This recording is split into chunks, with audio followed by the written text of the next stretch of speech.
வணக்கம் நண்பர்களே. 3 புள்ளிகள் குடுத்துட்டு முக்கோணத்தோட பரப்பு கேட்குறாங்க அப்படின்னா, எப்படி கண்டுபிடிக்கிறது அப்படிங்கிறத இந்த வீடியோல பார்க்க போறோம். நார்மலா ஒரு முக்கோணத்தோட பரப்பளவு காண்க அப்படின்னு கேட்குறாங்கன்னா, என்ன பண்ணுவாங்கன்னா, பேஸையும் ஹைட்டையும் குடுத்துருவாங்க. அப்ப நம்ம என்ன ஃபார்முலா யூஸ் பண்ணலாம் அப்படின்னா, ½ × b × h. இந்த ஃபார்முலாவை யூஸ் பண்ணோம் அப்படின்னா, முக்கோணத்தோட பரப்பளவு அப்படிங்கிறது தெரிஞ்சிரும். ஆனா இந்த இடத்துல பாருங்க 0,0, 4,0, 4,6 என்ற புள்ளிகளை உச்சிகளாக கொண்ட முக்கோணத்தின் பரப்பளவுன்னு கேட்டிருக்காங்க. இப்படி 3 புள்ளிகளை கொடுத்துட்டு முக்கோணத்தோட பரப்பளவு கேட்குறாங்கன்னா, முன்னாடி சொன்ன ஃபார்முலா யூஸ் ஆகாது. இங்கே என்ன பண்ணணும் அப்படின்னா, இதுக்கு ஒரு பெரிய ஃபார்முலா இருக்குது. ஆனால் நீங்கள் ஃபார்முலாவெலாம் தெரிஞ்சுக்க வேண்டாம். ரொம்ப சிம்பிளாக ஒரு வழி சொல்கிறேன் பாருங்கள். முதல்ல இதில் முன்னாடி இது எப்போவுமே இந்த மாதிரி புள்ளியாக கொடுக்குறாங்கன்னா, முதல்ல இருக்கிறது எக்ஸோட வேல்யூ, ரெண்டாவது இருக்கிறது ஒய்யோடைய வேல்யூ, x, y அப்படின்ட்டு புள்ளிகளை குறிப்பாங்க. இப்படி ப்ராக்கெட்டில் கொடுக்குறாங்கன்னா அது புள்ளிகள், பாயிண்ட்ஸ் அப்படின்னு சொல்லி அர்த்தம். இப்போ என்ன பண்ணுறீங்கன்னா, இந்த முதல்ல இருக்கிற எக்ஸோட வேல்யூ எல்லாம் ஃபஸ்ட்டு எடுத்து எழுதிடுங்க. ஃபஸ்ட்டு என்ன இருக்குது 0, அடுத்து என்ன இருக்குது 4, அடுத்து 4. முதல்ல அந்த எக்ஸோட வேல்யூ எல்லாம் எழுதிடுங்க பக்கத்தில். இன்ட்டு அடுத்து என்ன பண்ண போகிறோம்னா, ஃபஸ்ட்டு இந்த பாயிண்ட் போட்டோம் இல்லையா எக்ஸோட வேல்யூ. இப்போது அதுக்கு பக்கத்தில் இருக்கிற ரெண்டுத்தில் இருக்கிற ஒய்யோடைய வேல்யூ மைனஸ் பண்ணணும். இந்த 0க்கு என்ன பண்ணணும் அப்படின்னா, முதல் நம்பர் போட்டோம், அடுத்து இருக்கக்கூடிய 2 ஒய்யோடைய வேல்யூ 0, 6 இருக்குது இல்லையா, 0லேருந்து 6 மைனஸ் பண்ணணும். 0ல் 6 போயிடுச்சுன்னா -6 இந்த புள்ளிக்கு.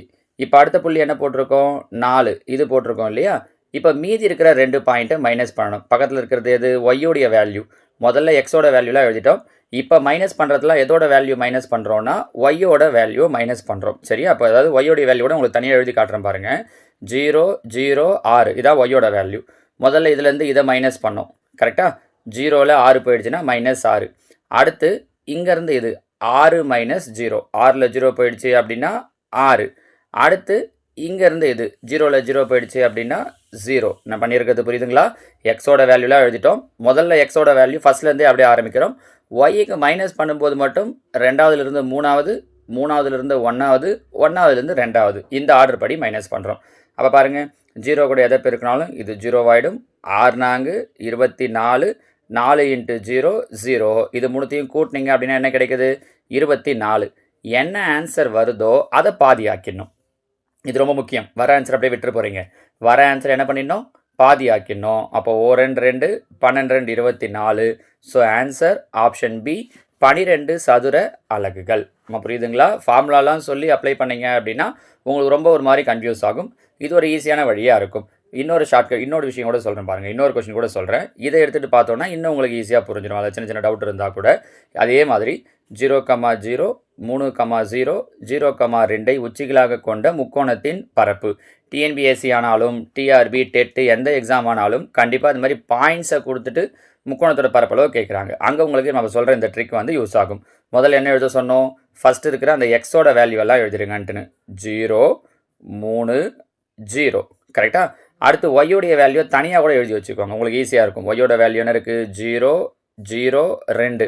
ஆரம்பிக்கும் போது செகண்ட் பாயிண்ட்லேருந்து ஆரம்பிக்கணும். 0 - 2, 0ல் 2 போயிடுச்சுன்னா 2, அப்போ -2. ஏன்னா 0 - 2 அதனால் -2. நெக்ஸ்ட் இங்கேருந்து இங்கே 2 - 0, 2ல் 0 போயிடுச்சுன்னா 2. நெக்ஸ்ட்டு இங்கே 0 - 0 0 தான். இதெல்லாம் பெருக்கிறோம். அப்போ 0 கூட எதை பெருக்கினாலும் 0, 3 2 6, 0 × 0 0. பாருங்கள் கூட்டினீங்கன்னா என்ன கிடைக்குது 6.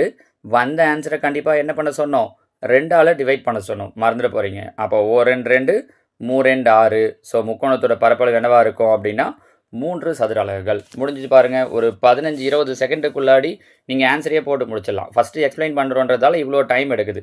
புரிஞ்சுக்கிட்டா ரொம்ப ரொம்ப சிம்பிள் பாருங்கள். சரிங்களா? அடுத்து இன்னொரு கேள்வி பாருங்கள். 1, 2, -3, 4 மற்றும் -5, -6 ஆகியவற்றை முனைகளாக கொண்ட முக்கோணத்தின் பரப்பு.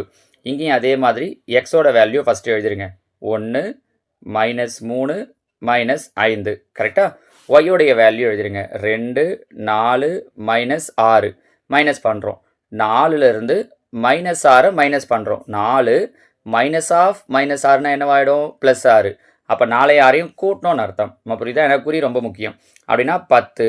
ஸோ × 10. அடுத்து -6 -2, -6 -2 என்னவாயிடும் -8. ஸோ × -8. நெக்ஸ்ட் இங்கேருந்து இங்கே 2 - 4, 2ல் 4 போயிடுச்சுன்னா -2 கரெக்டாக என்ன பெரிய நம்பர் குறி மைனஸ்ங்கிறதால. இப்போ இது எல்லாத்தையும் பெருக்குங்க பார்க்கலாம். 1 10 10 3 8 24 மைனஸ் இன்ட்டு மைனஸ் ப்ளஸ்ன்னு ஆகிடும். I2 10 மைனஸ் இன்ட்டு மைனஸ் ப்ளஸ்ன்னு ஆகிடும். 24 ஒரு 10 34 ஒரு 10 44. ஆனால் ஆன்சர் 44 கிடையாது. என்ன பண்ணணும்? 2ஆல் வகுக்கணும். எந்த நம்பர் கொடுத்தாலும் 2ஆல். ஏன்னா முக்கோணத்தோட பரப்பளவு ½ இன்ட்டு பி இன்ட்டு ஹெச்னு படிப்போம் இல்லையா, அந்த ஐடியா. அப்போ O2 2 2 4 2 4. ஸோ முக்கோணத்தோட பரப்பளவு என்ன கிடைக்குது அப்படின்னா 22 சதுர அலகுகள். முடிஞ்சிச்சு பாருங்க. புரியுதுங்களா? ஸோ இந்த மாடலில் அவங்க என்ன பாயிண்ட் கொடுத்தாலும் உங்களால் ஈஸியாக கண்டுபிடிச்சிட முடியும். இந்த கேள்வி பாருங்கள். ஒரு முக்கோணத்தின் முனைகள் 0 0 2 0 0 2 எனில் அதன் பரப்பு காண்க. இதுக்கு நீங்கள் ட்ரை பண்ணுங்க பார்க்கலாம். உங்களால் ட்ரை பண்ண முடியும் இல்லையா? இதுக்கு சிலர் என்ன பண்ணுவாங்க அப்படின்னா, இதில் 2 2ன்ற நம்பர் தான் வருது, ஸோ ஆன்சர் 2 போட்டுடலாம் அப்படின்றாங்க. அப்படி ஒரு சில ஷார்ட்கட்லாம் சொல்லும்போது நம்ம அப்படி சொல்லுவோம் நம்மளோட சில நேரங்களில். ஆனால் எல்லா இடத்துலையும் அது யூஸ் ஆகாது. இப்போ இங்கே 2 2ன்னு போடும்போது அப்படியே 2 வந்துடுது அப்படின்னா இந்த இடத்துல அந்த மாதிரி எதை வச்சு சொல்ல முடியும், இல்லை இந்த இடத்துல அப்படி எதை வச்சு சொல்ல முடியும். சரிங்களா? ஸோ கொஷின்ஸை பொறுத்து அவங்க என்ன பாயிண்ட் கொடுக்குறாங்களோ அந்த ஒரு பாயிண்ட்டுக்குமே மாறும். அப்போ நம்ம இப்போ சொன்ன ட்ரிக்கை ஞாபகம் வச்சுக்கிட்டீங்க அப்படின்னா அவங்க எந்த பாயிண்ட்டை சொன்னாலும் உங்களால் ஈஸியாக ஆன்சர் பண்ணுற முடியும். நம்ம சொன்ன ட்ரிக்கை வச்சு இதுக்கு ஆன்சர் போட முடியுதான்னு பாருங்கள். 0 0 2 0 0 2 இதனுடைய பரப்பளவு கண்டுபிடிக்க முடியுதான்னு பாருங்கள். இதனுடைய பரப்பளவு என்ன அப்படிங்கிறத கீழே கமெண்டில் சொல்லுங்கள். இந்த ஷார்ட்கட் உங்களுக்கு ரொம்பவே யூஸ்ஃபுல்லாக இருக்கும்னு நினைக்கிறேன். இன்னும் அடுத்தடுத்து இதே மாதிரி பெரிய பெரிய கொஷின்லாம் கூட ரொம்ப சிம்பிளாக கண்டுபிடிக்கிறது நிறைய ஷார்ட்கட்ஸ் இருக்குது. அதை நம்ம அடுத்தடுத்த வீடியோவில் பார்க்கலாம். ஓகேவா? தேங்க்யூ.